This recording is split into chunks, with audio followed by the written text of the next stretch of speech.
Goeiedag en welkom by Tabernadei se aanlyn diens. Tabernadei beteken werkswinkel van God en ons hoop dat in hierdie Mei maand, wanneer ons gesê het my maand is my maand, God so bietjie geskaaf en skuur het aan jou. En vandag gaan ons bietjie die kort reeksie afsluit net met die onderwerp my vryheid. Ek weet nie of jy dit al ooit raak gelees het nie, maar die baie bekende baken in die New Yorkse hawe, die sogenaamde Statue of Liberty, was nooit veronderstel om daar te staan nie. Dis vir 10 jaar lank aangewerk deur 'n ou met die naam van Auguste Bartoli en hy het dit eintlik ontwerp om by die Rooi See se ingang in die Suezkanaal te staan. En dit sou vir mense hier die nuwe vryheid gee waar hulle nie om Afrika hoef te vaar nie, hulle kan kortpad vat van Europa en Amerikas af Asië toe.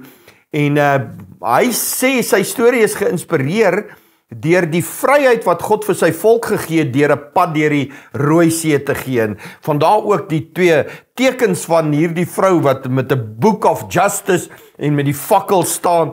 Dit was hoe hy geïnspireer het. En toe die Suezkanaal klaar gebou is, toe het hulle nie genoeg geld nie, hulle het in die rooi ingehardloop en sy standbeeld is nooit opgerig nie. Jare later het Frankryk die idee by hom gekoop, die standbeeld laat maak en dit as 'n geskenk vir Amerika gegee.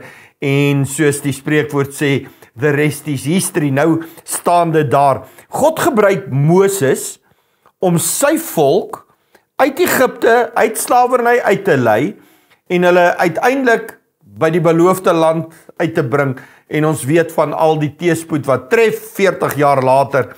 Hulle was veronderstel om binne 'n paar dae daar te wees. Ons ken die einde van die storie.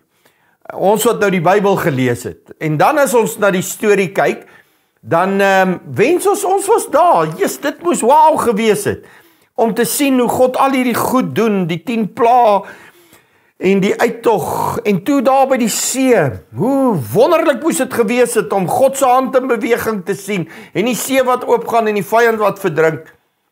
Maar dink vir 'n oomblik, hoe die volk gevoel. Hulle het nie toe die einde van die storie geken nie.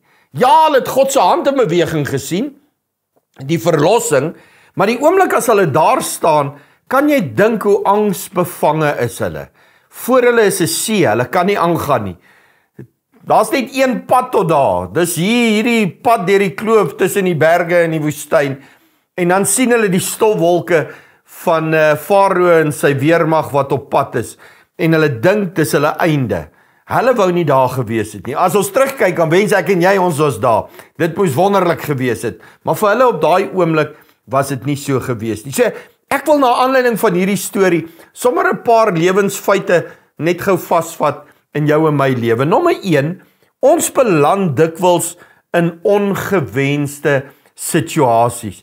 As hulle nou daar vasgedruk is, dan lees ons daar in Exodus 14, hoe hulle vir Moses sê, het jy ons nou al hierdie pad gebring om nou hier dood te gaan, hier waar daar geen grafte is nie, nou gaan ons hier sterwe, wat het jy aan ons gedoen? Nou vergeet hulle al die goed wat God gedoen het, hulle is vasgedruk, omring deur die berge, hier kom die vyand, dis ons laaste dag op aarde. Hoor wat sê Moses in vers 13, hy sê, hy het aan die volk gesê, wees nie bevrees nie, staan vas, aanskou die verlossing van die Here, wat hy vandag vir julle sal bewerk. Want soos julle die Egiptenaars vandag sien, sal julle hulle nie weer sien in ewigheid nie. Die Here sal vir julle stry, en julle moet stil wees. Moenie vrees nie. Is jy ernstig, Moses? Moenie bang wees nie. Staan vas. Wees stil. Easier said than done. Hoe kan ons dit nou doen? Ons lewe is in gevaar.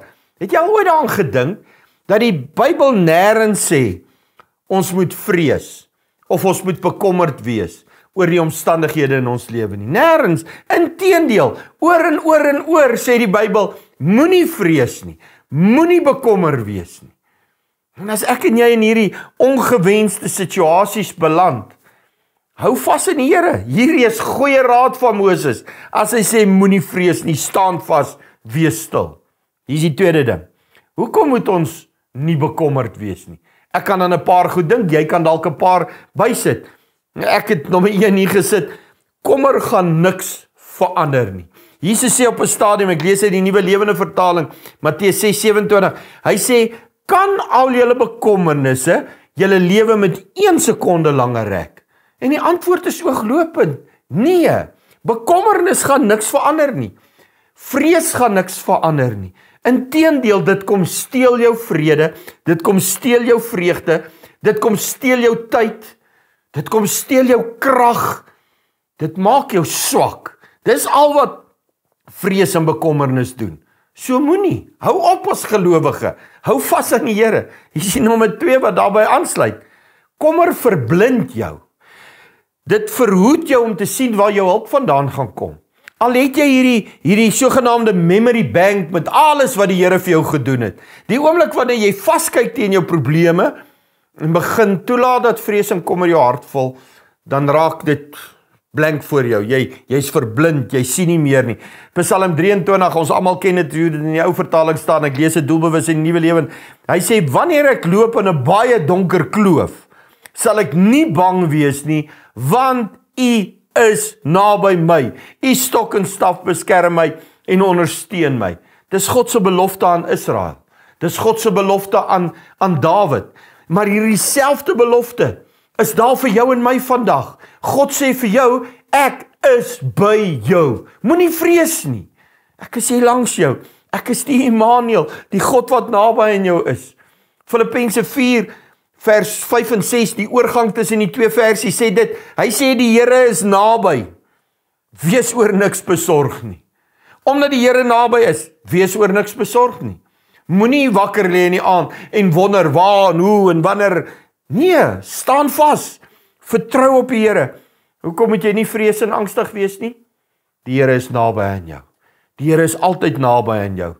Mediese studies sê, en ek besef, dis 'n veralgemening, maar die veralgemening van die mediese studies sê, dat mense wat sukkel met slaaploosheid, die slaappil wat jy drink, is nie eintlik die antwoord nie. Dit los nie die probleem op nie. Jy gaan net al hoe sterker pille moet kry uiteindelik, om jou aan die slaap te kry. Die navorsing sê, daar's waarskynlik 'n dieper liggende rede, 'n bekommernis, 'n vrees, 'n sorg, 'n slegte belewenis iewers, wat maak dat jy nie kan slaap nie. Nou gee ons die slaappil om die simptoom te behandel, maar die dieper liggende ding word nie aangespreek nie. En die navorsing sê, as ons daai kan aanspreek, as ons dit hier binne kan rustig maak, is die kans goed dat jy baie beter gaan slaap. God het dit jare terug al geweet, hierdie navorsing. En daarom sê hy vir jou, moenie bekommerd wees nie, moenie stres nie, moenie vrees nie. Psalm 127 vers 2 sê dit mooi, hy sê, te vergeefs werk julle so hard, van vroegoggend tot laatnag, soos julle soeg om te bestaan, maar vir hulle wat hy liefhet, gee hy dit aan hulle slaap. In plaas daarvan, om jou kop te breek oor antwoorde op al hierdie krisisse, hierdie lewenssituasie, wil jy nie eerder in God se rus in beweeg, bely dat hy die antwoord op dit alles is nie. Hier's nog een, en dan gaan ek vir eers daarmee klaarmaak. Kommer is dikwels die gevolg van wat ek my wil soek. Eers wil hulle uit Egipte uit, want dit was 'n wrede plek. En dan sien hulle God se hand in werking. En die eerste keer wat daar skynbare teestand kom, dan wil hulle weer terug Egipte toe. Dan wil hulle vryheid prysgee, net terwille van, okay, daar was dit nie te bad nie. Eksodus 14 vers 11, het ek nou aangehaal, hulle sê vir Moses, nou hier's nou nie grafte nie, nou gaan jy ons hier laat doodgaan, nou wat nou? Ons wil eerder teruggaan.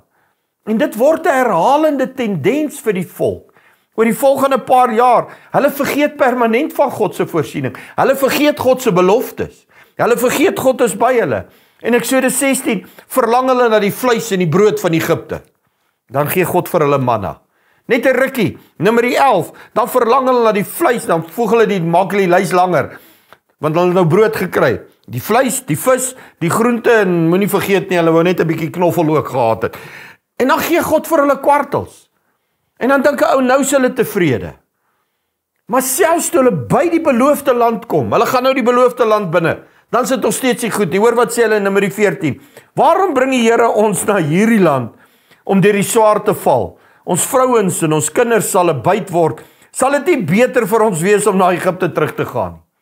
Na hierdie wonderlike verlossing uit Egipte, na 40 jaar se voorsiening, wonderwerke, water uit 'n rots, manna uit die hemel, kwartels wat aankom, skoene wat nie deurloop nie, klere wat nie versluit nie, al hierdie goed wat hulle gesien en beleef het, dan is hulle nog steeds nie tevrede nie.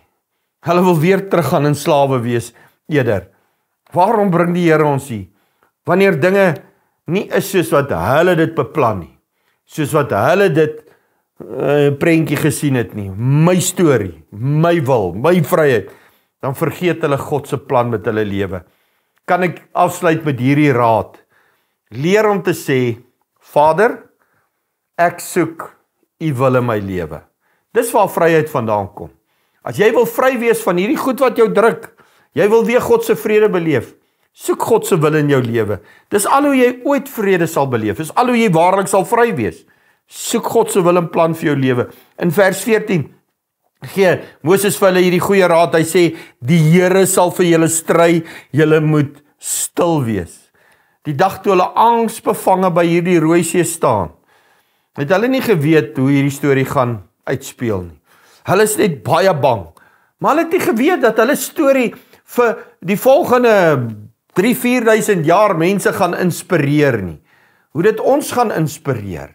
Om te sê, maar God is 'n God wat altyd getrou bly. Vir hulle was dit so op die nippertjie. Hier is hulle is nou hier. Okay, nou gaan die see oor, nou gaan ons deur. Maar hulle is nog steeds op pad. Hulle kom ook deur die droë see. Okay, daar maak die see toe en God vat die probleem weg. Iewers moet ek en jy ook leer om so ons vertroue op hom te sit. Hoor sommer net vir interessantheid. Wat sê 'n vrou vir Josua amper 40 jaar later na die gebeurtenis by die Rooi See? Dis 'n vrou wat die verspieders wegsteek toe hulle so 'n bietjie gaan explore wat in die beloofde land aangaan. Sy sê dan in Josua 2 vers 9, sy sê, ek weet dat die Here vir julle die land gaan gee. Ons is lam van skrik. Almal van ons wat in die land woon, is bang vir julle. Ons het gehoor hoe die Here die water van die Rietsee voor julle weggedroog het, en toe julle uit Egipte getrek het, ook wat julle met Sihon en Og, die 2 konings van die Amorite, aan die oorkant van die Jordaan gedoen het, en hoe julle hulle uitgewis het. Ons het dit alles gehoor, hoor nou wat sê sy, ons harte het ineengekrimp, niemand van ons het meer moed oor om teen julle te veg nie, die Here julle God is in die hemel daarbo en nie op die aarde, en dan pleit sy nou vir haar lewe as sy die land binneneem. 40 jaar later, onthou hierdie vrou wat deel van die vyand is, onthou sy die storie wat sy gehoor het, sy onthou die belewenis, vir 40 jaar lang lewe hulle in vrees en bewing, want hierdie God van Israel is so groot. Die hartseer is, Israel onthou dit nie. Israel onthou nie wat God gedoen het nie. Is dit nie ironies hartseer om te dink, mense om jou sien hoe God jou geseën het, en hulle beny jou, maar jy onthou nie wat God vir jou gedoen het nie. En as ons vandag praat oor my vryheid, hoe is dit dat die vyand meer vrees, meer sidder as hy aan jou God dink, en toelaat dat daar vrees in jou hart kom, en jy besef dit nie. Wil jy nie vandag jou aangesig na God toe draai? Hou op met al die verskonings, hou op met al die vrees en bekommernisse, sit jou oë op die Here, staan sterk, moenie vrees nie, moenie bekommer nie, sit jou vertroue in jou God, hy gee vir jou vryheid terug. Kom ek bid vir jou. Vader, dankie vir die woord, wat ons herinner om nie te bekommer, nie te vrees nie. Altyd ons oë op die Here te hou. Is U wat ons vry maak, is U wat vir ons die oorwinning gee. Dankie dat elkeen wat hierna kyk en luister, iewers in hulle harte getres sal word, deur die grootheid van 'n God, by wie alle dinge moontlik is. Ek hoef nie 'n slaaf van sonde te wees nie, ek hoef nie 'n slaaf van omstandighede te wees nie. U is die God wat vir my stry. U gaan vir my die deurbrake gee. Ek bid dit in Jesus se naam. Amen.